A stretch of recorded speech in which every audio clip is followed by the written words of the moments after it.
તમારામાંથી કેટલા લોકોએ વિડીયો જોયો હતો જેમાં અમે થોડા દિવસ અગાઉ પૂછ્યું હતું કે કોઈ વસ્તુની જીદ કેટલી સારી હોય તો એ સારી લાગે? એ પણ એવી જીદ કે મારી પાસે બીજા કરતાં વધારે ચમકતી લાઇટ હોવી જોઈએ, એવી જીદ કે મારી કારનો પ્રકાશનો શેરડો સૌથી વધારે ચમકદાર હોવો જોઈએ, અને પછી એના માટે સામેવાળાને મારી નાખવો પડે તો મારી નાખવાનો.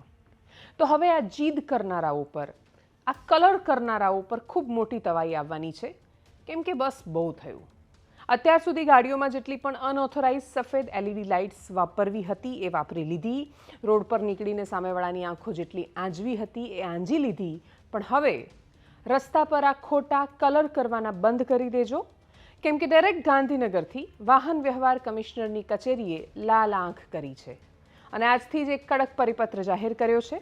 આ વ્હાઇટ એલઈડી લાઇટ્સને કારણે સામેવાળા વાહન ચાલકોની આંખો અંજાઈ જાય છે, જેને લીધે ગંભીર અકસ્માતો અને મૃત્યુ પણ થાય છે.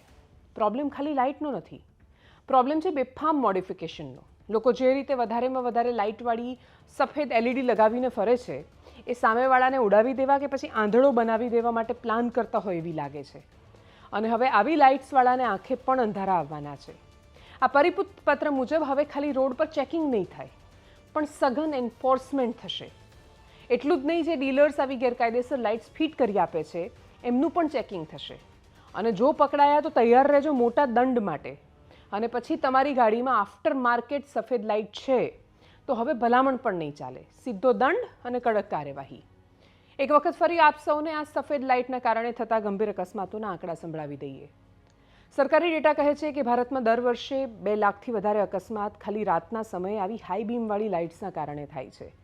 આપણા ગુજરાતની જ વાત કરીએ તો છેલ્લા 5 વર્ષમાં 36,000 કરતાં વધારે લોકો રોડ એક્સિડન્ટમાં મર્યા છે. વિચાર કરો, આખા દેશમાં શું હાલત હશે આની? સુપ્રીમ કોર્ટે ઓક્ટોબર 2025માં પણ કડક આદેશ આપ્યો હતો કે આવી લાઇટ્સ પર પ્રતિબંધ મૂકો, પણ અત્યાર સુધી એ આદેશનું કોઈએ પાલન નહોતું કર્યું. અને આફ્ટર માર્કેટ લાઇટ્સનું બજાર તો એટલું મોટું છે, ઇવન ઓનલાઈન માર્કેટમાં પણ આ લાઇટ્સ ખુલ્લેઆમ વેચાય છે. આ કુલ વ્હાઇટ 6000 કેલ્વિનની લાઇટ્સ કેટલી ખતરનાક છે અને કેટલું મોટું ટેકનિકલ ડિઝાસ્ટર છે એ સમજીએ તો પણ બહુ સિમ્પલ છે કે પીળો પ્રકાશ હોય તો એ રસ્તા પર પથરાઈ જાય, ફેલાઈ જાય. સફેદ બીમ તો સીધું આંખમાં ડાયરેક્ટ લેઝર બીમની જેમ પડે, અને એટલે જેટલો પાવરફુલ બલ્બ એટલો મોટો અકસ્માતનો ખતરો. દરેક નાકે એસેસરીઝવાળા ખુલ્લેઆમ હાઈ પાવર એલઈડી વેચે છે, લોકો બેફામ મોડિફિકેશન કરાવે છે, આરટીઓના નિયમ કાગળ પર રહી જાય છે અને લાઇટ્સ લોકોની આંખમાં એને આંજી દે સ્થિતિ થાય છે. અને હવે આ સ્થિતિ બદલાશે એવી આશા છે. કેરળમાં પણ પોલીસે ઓપરેશન ફોકસ ચલાવીને મોડિફાઈડ લાઇટ પર 5,000 રૂપિયાનો દંડ ફટકારવાનું ચાલુ કર્યું હતું. ગુજરાતમાં પણ હવે પરિપત્ર આવ્યો છે અને એટલે જ કાર્યવાહી શરૂ થશે અને થવી જોઈએ એવી અપેક્ષા છે. કાયદો કાયદાનું કામ કરશે, આપણે આપણી જીદ છોડીએ, કોની લાઇટનો શેરડો વધારે ખતરનાક એ કમ્પેરિઝન પૂરી કરીએ.